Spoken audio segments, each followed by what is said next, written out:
Now, we didn't manage to tempt Diane back from her yogic flying, but we have done something even more important.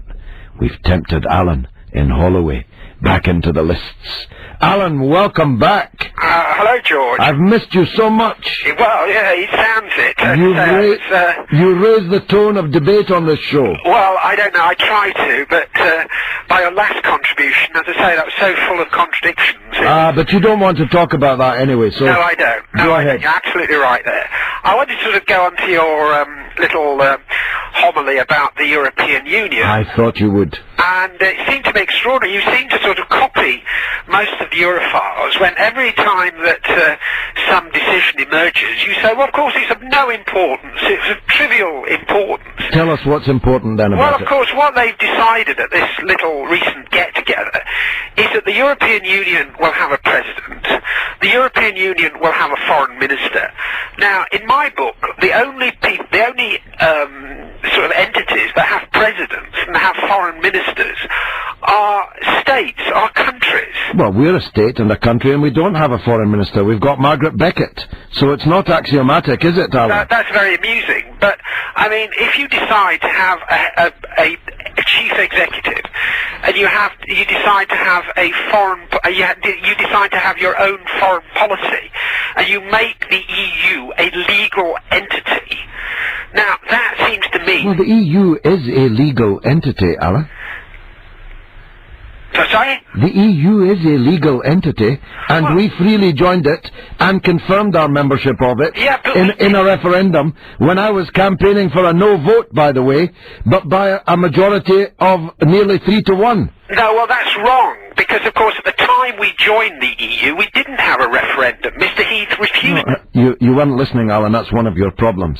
I said we freely joined it and confirmed our membership of it in a referendum, where, although I was on the other side of the argument, the British people voted by nearly 3-1. That's exactly what I said, Alan, and that's exactly what happened. Because we didn't confirm our membership. All we did was to say that we, and I can remember the question on the ballot paper, we agreed to the renegotiation of the terms that the Labour government had entered into. And in what sense is that not a confirmation of our membership of the European Union? The government said that we were joining an economic community.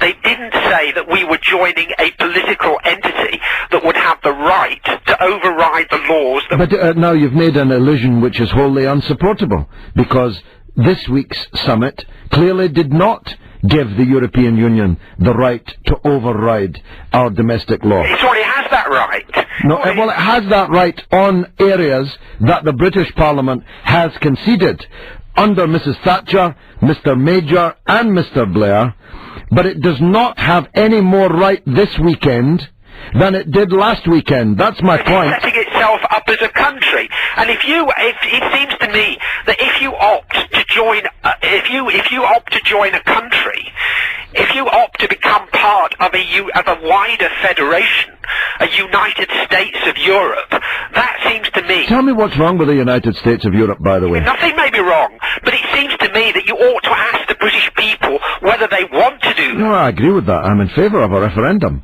if that eventuality is ever on the table. But you're not seriously suggesting that what emerged from Brussels this weekend, where they laboured mightily to bring forth this mouse, is a United States of Europe, are you? Of course they are, because they're having a president and they're having a foreign minister. But they're having a here-today, gone-tomorrow president who's just a spokesman for the collective view of 27 countries. He's not an executive president. He doesn't have power as a president. Why are you scaremongering in this way? Because it's the truth. You don't like the truth. You want to sort of camouflage it.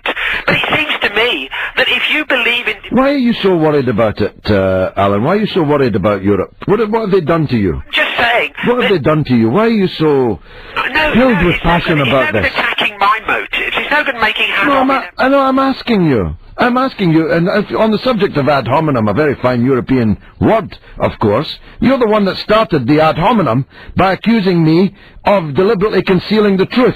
In plain English, Alan, that's calling me a liar. No, all I'm saying is you're camouflaging what actually you're saying. Well, of course they didn't decide on anything important. Well, they didn't. I was waiting for them to. They were labouring mightily. The press were filled with it. Europhobes like you were trembling. I could hear your knees knocking together, your rubber legs, with rage at what was going to be born. And it was a mouse, Alan. You're asking me why I'm afraid. Why are you so afraid? And the people who support a United States of Europe, why are you so afraid of asking the British people an honest question? But there is no United States of Europe. When there is a proposal for a United States of Europe, if there ever is, and I very much doubt if it will be in your lifetime or mine, I have no doubt there will be a referendum on it, which is one of the reasons why it probably will never happen. But don't pretend that this little piece of flim-flam that emerged from this summit this weekend is a United States of Europe. It isn't. President and has their own foreign minister. Look, it's not a president in the way you're deliberately seeking to imply. It's a spokesman president. It's not an executive president. He doesn't have any powers of presidency.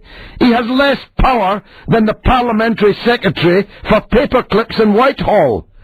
Alan, thanks for coming back to the mother of all talk shows. I was feeling tired before I heard from you. Now the blood is coursing in my veins. We're going to go to Robin in Edinburgh, but after this.